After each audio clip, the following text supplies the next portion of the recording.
Hello YouTube, Kevin to here.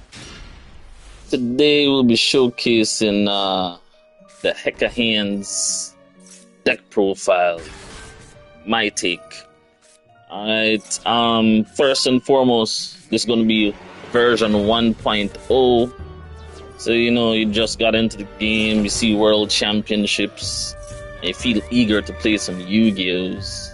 You ask yourself, what interesting deck out there that's not meta that you want to play? You decide to pick up Hecahands, but you don't got the resources for Chimera. Shit's expensive all the way, and you want to take your time and learn the deck. Well, here you go. This will be the video for you. Alright, so hit that like button, subscribe for more content. I'll be making more beginner's guide video. I'm not trying to optimize for rank number 1, just to help new people come into the game and enjoy the game of Yu-Gi-Oh! For what it is. Alright? This game, it takes a lot of heart and mental stability to keep enjoying the game and playing it for what it is. You're gonna lose some games, what to lose. As long as you're winning some and having fun, that's all that matters. Alright, that's what I wish to promote. Been doing so from the beginning of Master Duel existence. Alright.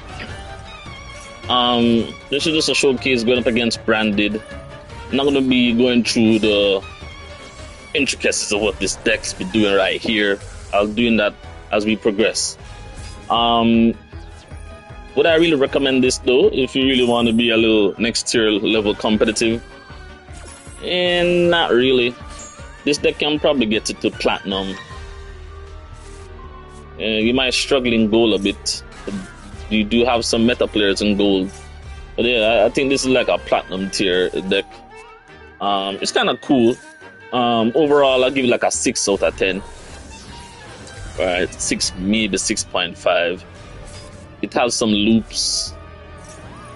loopholes, I should say. I've seen all the lists. Alright, so this list doesn't have no apprentice magician. So this is the cheap version. You just want to get the thing straight from the pack. This is what you'll probably get. Alright. So I'm going up against the Branded Dracotale player. It's obviously a meta deck. And probably will be more powerful by the time you see this video. Because if they decide to give us Branded support right before Worlds, everybody and their mother is cooked. But anyway, yeah. Look at that. Now this is the card that nobody plays but me. Mirage Mirror Force. It's not just a Mirror Force effect, not really, but it's a Mirror Force for the illusions. It'll be like, come back here to the field to help defend us against the onslaughts. So as it says, when a face of illusion monster leave the field by an opponent's card effect, while this card is in the graveyard, banish and special summon for free. And what I like about this, you can use both effects within the same turn. As I said, you can only use this effect of Mirage Mirror Force once per turn, pertaining to that effect right there previously to it. So yeah, I was able to survive this damage, this onslaughts. If you want to clear boards and win, bring out this guy, Zhaoza. That's my pronunciation of it. Some may say it somewhere else, but that's my pronunciation. So here, man, the back's against the wall. He's trying to do stuff, banish some stuff in the grave, chain and pop. I'm like, bro, I'm gonna steal to win, right? So I go ahead and steal something over there. It doesn't really matter what I steal. Cause he was just not winning this. So I search for the Yadu. Draw some cards. We need some card draws. Go ahead with the fusion from hand. 1, 2, 3. Let it be. Xenos. Graveyard effect of my Hecahands, special from grave, and I'm using Xeno to grab a card from the extra deck. He's right here. Chains. But I got more for you. I got more. You know what I mean? Banishing my own Xenos. Mad lands to go into my Hecahands Dandalos. right? I literally played into it. You know, the more you play this game, the more you'll understand your matchups and know what to do once you have these perfect cards for the perfect outs. We grabbed the Mirror Jade from his deck, and fusion summons with the. What the hell was going on? No, it summoned this guy from the monster Intel. When it's sent to the graveyard, because I used the graveyard as fusion material, it allowed me to summon a target and summon a Hecahands from the graveyard. So our Hecahands are in attack mode. We do steal to win, but we can't steal the 2 Mirage Jades. So I did that to kill itself on purpose. And he doesn't have any more Mirage Jades. Albas can't do nothing. And we got him for the wins. Easies. Alright, we're gonna go through some other games here. I'll probably speed it up a bit. Sorry for that. No editing. Right on to the next game. We're going up against the Eldlich Commander. I don't remember how this game went, but must be good. Alright. Load them up. Coco Kialco. This hand looks kind of okay. Are we going first? No, we're going second. He activates. I think I remember this one. Yeah. This was an easy map up because he used the Eldlich, right? I'm like, I'm a special summon the Eldlich. What you gonna do? Yeah. What are you going to do? Grab the Eldlich, and when he's grabbed by the use of Godos, he gets banished when he leaves the field, and that was his play. He ends its turn. Easy peasy, right? Oh no, I got max seed. It's not gonna be that easy. Alright. So I'll go ahead and perform a fusion summon. You know, you can't give this guy the whole hands. Right? Using his own card and my Hecahands Godos to go into the Zauza. Right? Zauza. Special summon for freeze. Activate. Can we get on the card? Yes, we get on the card. Special summon for freeze. Activate Zauda's special ability to grab the counter trap. Activate search of the hidden Hecahands. Search into my dude. Clap 1 time, set 1 and pass. R2. Set 2 and pass. Alright. Oh, this was hilarious. Look what he dumped. This man used a Jacob Bolan and dumped a Balrosh. Oh yeah, this shit was funny actually. I was like, bro, really?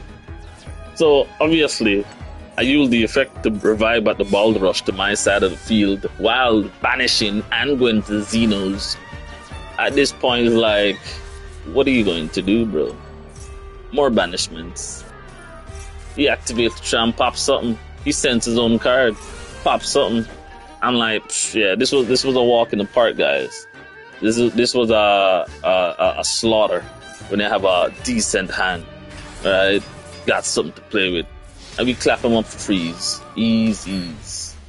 Yeah, I think that was the funny part. Well, his own monster to steal his own Balrosh. Yeah.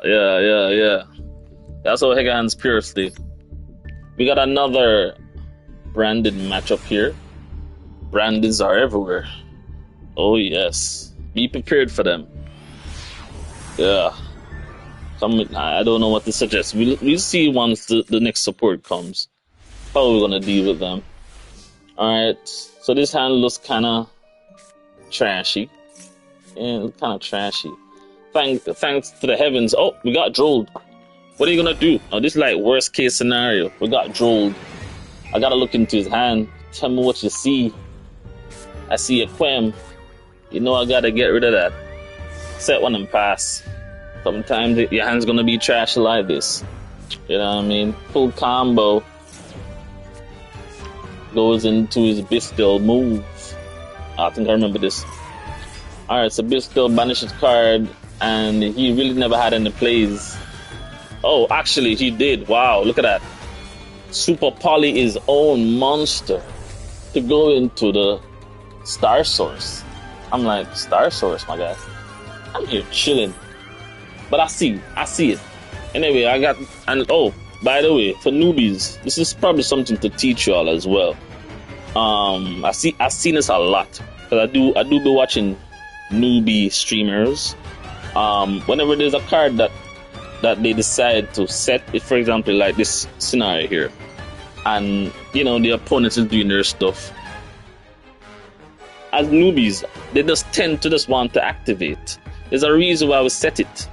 Alright, you got to learn the art of setting and have patience. The whole point of setting is so, as you can see, the opponent can see it as a threat and try to deal with it. So that's what that's just the mindset of Yu-Gi-Oh players ever since 2004. They believe they're gonna get mirror forced or torrential tribute back in the day, so they had to find a way to remove it. What is that card face down? So they waste their resources and you get a plus. So this is something you guys need to learn as newbies, to learn to have patience. Set a card until the very end of turn. This is a quick play, it can be activated on the end turn once you set the card on the field. Alright? So there you go. Yeah, so he was just doing his branded plays. Yeah, that's why he did the whole synchro thing, combo. You get, yeah, all of that stuff. We all know how this thing goes, right? Boom, boom, boom. Branded, get the Mirage Aids. We need the Mirage Aids to end boards. You ain't the branded player if you don't end on Mirage Aids. You know what I mean? All right, so what we got to do here? All right, so perform a fusion summon. Now, this is one of the reasons why I played Tartarus at multiple copies. Because while testing pure version, you'll encounter scenarios like this. If I never had a Tartarus, I'm cooked. I did misplay though, I must say. I did misplay. But it is what it is. Where did I misplay? Right here. Boom. So I went into this guy. On the Mirage effect, I was like, let me just activate this. Like, he have the intention to.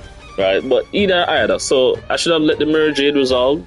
And then, after the resolution, boop, I should go into the Daedalus. The Daedalus would then therefore steal the Mirage, and I would have been able to go into another copy of the guy here. Yeah, right? No problem.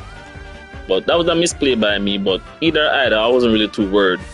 You know what I mean? So now, let me state this card here, Zombie Vampire. The more I play this deck, the more I realize the effectiveness and the usage of Zombie Vampire. Hence the reason why I play this card. As you can see, that card, Master Duel, I play my 2 copies. It increases the chances of hitting the graveyard with Zombie Vampire. I don't want to put it to 3, he will break. But 2 copies just seem like the right number. Right, so my aim is to focus on getting the opponent's monster while I let my own monster summons from the graveyard when I activate the Zombie Vampire effect. Alright, so Zombie Vampire is definitely a one-off that you should decide to craft if you decide to go into the Hecahands route. Alright, so remember, this is Hecahands 1.0. There will be a 2.0 version in the coming days. Alright. So we're going to the IP Masquerade. Now, Hecahands for me, because we're steal to win, you'll find that their board becomes quite filled with monsters. So just go into a link play, IP Masquerade, one of the strongest link in the game. You know what I mean? You gotta go for premier moves here. Alright, so I went to the IP, clear up some boards. Going with his Quem here, doing some Quem plays. Alright, let's speed that up.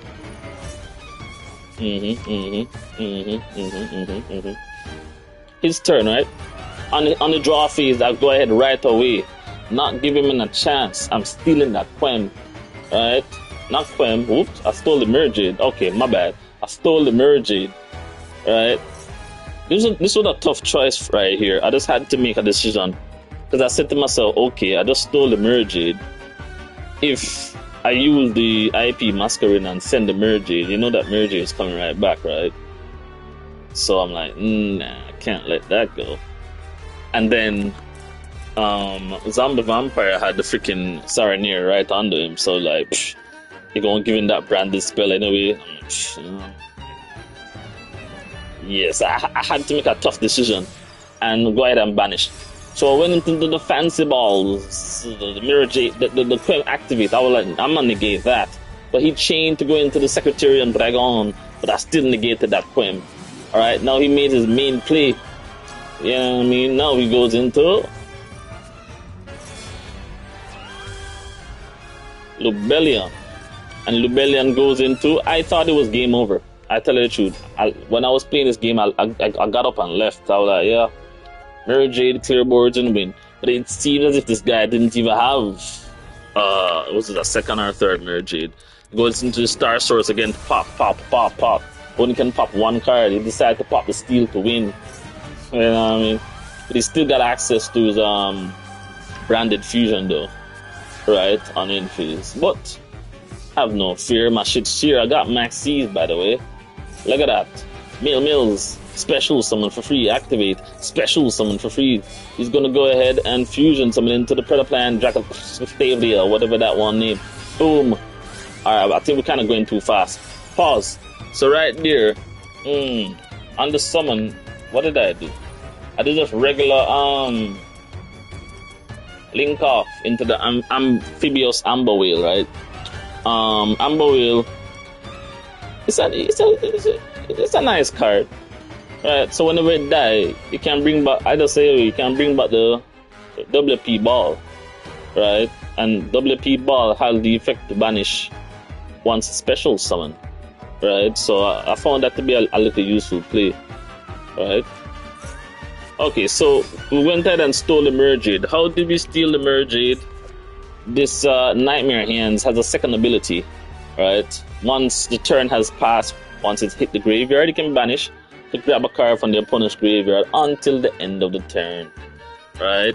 So, until the end of the banish it during the end phase of the next turn. Yeah. So Mirage went in and clapped that up, right? No, he was smart with that because I never used the Jauza effect because clearly he had a Drago Stackle Plague. What do you want to one name? Drago Staple, whatever that one name. So I just decided to clap that, but he still got the negation on it anyway. But it still doesn't matter, right? So right there, I just went ahead and fusion away. 1, 2, 3 into Xenos. Boom. Alright, boom. Got a chain block. Not really. Got that stuff. I was just reducing his numbers, right? We had this game in the bag. What is he fusion into? He went for the negates. That's fine. Max C dropped down. You know what I mean? Boom. Rimbrom. This guy literally emptied his entire deck. But he couldn't do anything. Amber Whale stood strong. Xeno, 3500 defense. What is he going in? What is he beating? Right? He can't do nothing. Alright? So pretty much we got this in the bag. Alright? Going to Zauza. Activate dude. If special summon for freeze. Effect, it doesn't matter. Xeno, who's coming out? I saw a Ragoon. And sorry for that delay. But so far, you know, the deck got some nice little plays, you know what I mean? It can compete, so I'm not saying it's a trash list. I'm not a trash hand. But normally when you see replays, you're watching these replays and they always be having perfect hands to do their combo all the time. So, you know, you see my hand. It got some plays. This is how I got drolled one time. And now we're just doing regular plays, right? Boom. What happened here? Okay, so I used the effect of Hidden Hecahands to banish itself. So I allow the opponent to draw a card and discard a card. I'm like, bro, I'm not gonna end my turn with this, right? Boom. He went into his Q-Tune play, Q-Tune RS. Oh yeah, this was total demolishment. This was utter devastation, right? Boom. He decided not to negate. It's a weird one, right? I was like, he didn't negate. Okay, let me activate this. He went ahead with a Jewish worm. I'm like, okay, sure. Look at this guy's hand, bro. His hand is gone. The one card in his hand, Zombie Vampire. Boom. Activate Zombie Vampire effect. He decides to negate. You see what's in my hand, right? Triple Tactics Talent. I'm chilling. Effect 2s. Yeah. Banish his own shit. Xenos, that's the main play all the time, every time. We get the big boy himself, Zalen, going to the IP Masquerade and pass turn. You know what I mean? We are Gucci. You know what I mean? Effect 2s. I'm like, Zalen, negate that. And use the Xenos. Game over, man. Game over.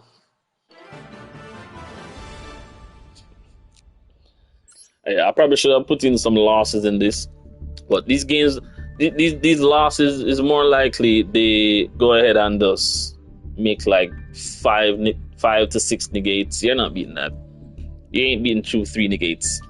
Alright, but overall the deck is fine. Alright, so this is the deck list. Alright, running 1 Maxis, as I mentioned, 2 Master Duels, 3 Ibtel, 3 Yadel. I gotta run 3 of everything. I just don't see how I'll be seeing them lists. I gotta run 3 of everything. You know what I mean? I gotta see it all the time. 3 Master Duel. You need that fusion. There's no doubt about it. I can't run less than 3. Alright, Hecahands, go those 3 of them things. And this is the pure version. That's why it's a pure version. You max out everything. Geiger's 3, Prios 3, and 1 Goigoil, the Steel Seismic Smasher. 2 Triple Tactics Talent. Running 3 Triple Tactics, it will end up being a dead card more time. So 2, even though I love this card, based on how this deck is somewhat bricky, nah. 2 just feels like the right number. Same goes for the hidden Hecahands. I was saying that with this, I don't need a 3rd copy. Yes, it's a good searcher, search out your stuff, right? But in the overall games I've played, quite a number, probably around 50 games, maybe 80 games. I'm not sure. I wasn't really counting. In the game that I played, I realized I really don't need a 3rd copy because you will end up bricking. You know, you sit 2 of this in the hand, you activate the first one, negate, and then when it's time to draw something else, you're seeing this card mid to late game. The 3rd copy I'm referring to, I'm like, nah, you don't need a 3rd copy. Alright? Reason being is because you don't really use the banish effect that often. So you naturally stay in the graveyard. And if you decide to summon the Zhauza, you get like a Joel on Lockbird. You can make the Zhauza recover back that same card from the graveyard anyway. So that would be a 3rd copy. Right? So I don't really see the need for that. This is just a personal take, pure from different dimension. Yeah, I don't really need it. But based on the fact that I'm playing 3 Hecahands Tartarus and I'm kind of going hard on the Xenos, I just said to myself, let me just bring back some cards. They don't really need this card, but it's just the fact that it allows that little grind game to go a little harder. And you don't necessarily need it. So if you feel like you want to put in maybe like the second trap, you can probably do that. But this is just my personal take. Alright. As well as maybe if you're going up against some tough opponents and them start banning some cards, you kind of need the stuff in the graveyard to do the fusion summoning. So that's the whole reason behind it. Alright, 1 Call by the Grave. It's Call by, you gotta run it, I guess. Alright, 3 Tartarus. I like the card. The first effect never really comes up. Probably only 1 time in 100 games when I saw a guy using Macrocosmos. I was like, listen, bounce that. And that probably let me win the game. But it doesn't really come up as often. Nightmare Hands, 3 of them things. It's a slow card overall, but it definitely comes in handy in some games. So 3 is 3 for me. Storm Dragon Return. This card recovers a banished monster. It bounces their hand during the end phase. This is just a flex card for me. You don't necessarily need it. You could just simply replace it with a 2nd copy of Mirage Mirror Force. Mirage Mirror Force is quite nice, right? The objective of Mirage Mirror Force is to grab the Goigoil more time. Not all the time. Now, when playing this game called Yu-Gi-Oh!, you just need to use the common sense more time. So just because somebody tell you that, okay, your main target is Goigol. Doesn't mean you need to always try and summon Goigol all the time. It just depends on the situation on the board. Goigol is like a win more card. Somehow can get back into the game. But I like the fact that if they decide to start banishing stuff and your Xenos get banished, or you banish the Xeno by itself, you can bring back the Xeno, right? Or you can bring back the Daedalus, right? This extra deck naturally run at least 2 Daedalus. Sometimes based on the higher tier of Hecahands, meaning that you're playing Chimera Hecahands, you probably run Daedalus at 1 copy.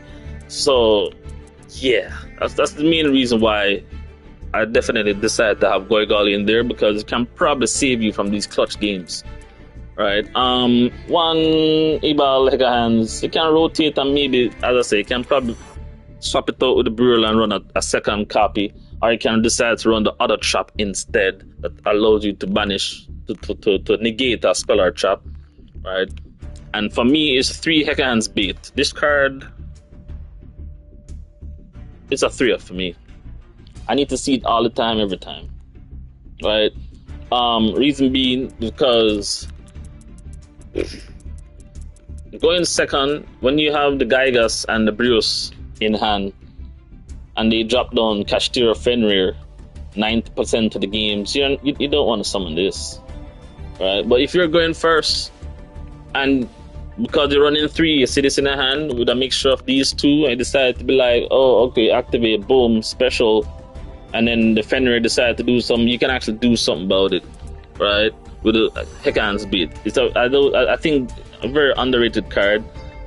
You gotta try it out to really understand. Because at first I was saying 1 copy until I start to realize the issues with the deck as a pure version, right? As a pure version, I saw the issues with the deck, and the beat definitely somewhat solved piece of that equation. Alright, so 3 copies for me. I'm not sugarcoating it. So this is a pure version. Oh shoot. Yeah, I would have said bump it up to 3. This is a pure version. So if you're starting out, max out these. They don't really need Daedalus, but just max it out 3. It's a rare. Just get it. It's a, you know. You're gonna definitely need 2 Zauza. At one point I was playing 1, and I saw where lots of time in those grind games you're gonna need to go into that second copy. The second copy definitely comes up a lot of times, right? 3 Xenos, not running 2. Cool Tune, banish it, right? Kashtira Unicorn, banish it. You know what I mean? You don't want them to banish your Xenos. And people are playing, you're supposed to go up in the mirror match, and you say you run 2 copies of Xeno, you bring out your first Xeno, they summon a Xeno, they activate their Xeno and see your second copy of Xeno. You're fucked. You're fucked. Alright, excuse my language. You're screwed. Alright, so for that reasoning, this is just the first one. 1.0.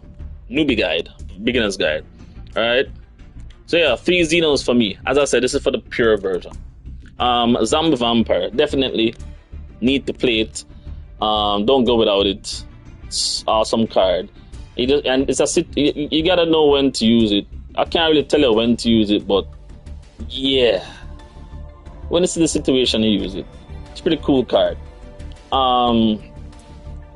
Masquerena, definitely need that. Now there's another zombie card that they might see, level 6. I would recommend using your Euro points all in on that.